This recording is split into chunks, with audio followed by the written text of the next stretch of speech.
Jeg hedder Thomas Schøllander. Jeg laver broderier til teater- og filmkostymer.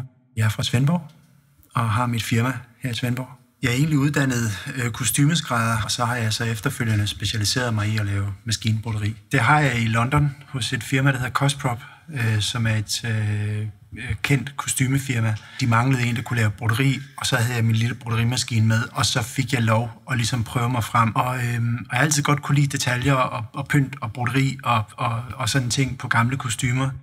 Og så har jeg en sans for detaljer. Jeg tror også, jeg har en stor begejstring for skønhed, simpelthen. Altså for at ting er æstetisk tilfredsstillende.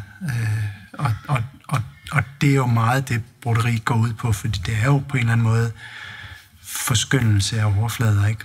Men typisk er det sådan, at designeren sender enten en løs skitse og et idéoplæg, eller også en detaljeret kostymetegning. Så starter jeg ofte ud med at ligesom lave lidt research selv. Jeg putter også ofte selv noget inspiration og noget idé og noget arbejde ind i, hvordan tingene skal udformes, ikke?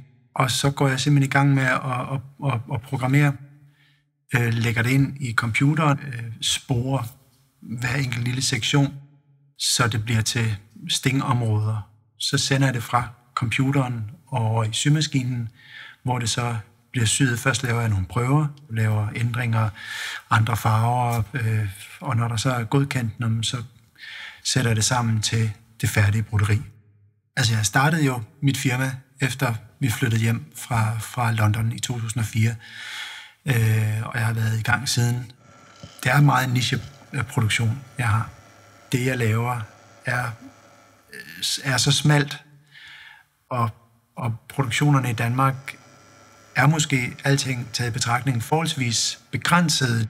Der, hvor mine muligheder ligger, det er fortsat at holde kontakt og etablere nye kontakter med de store filmproduktioner og med de større operahuse og teaterhuse i udlandet. Jeg brænder meget for det, jeg arbejder med, og ville være rigtig ked af at skulle opgive den mulighed for at fordybe mig i det, jeg er blevet god til.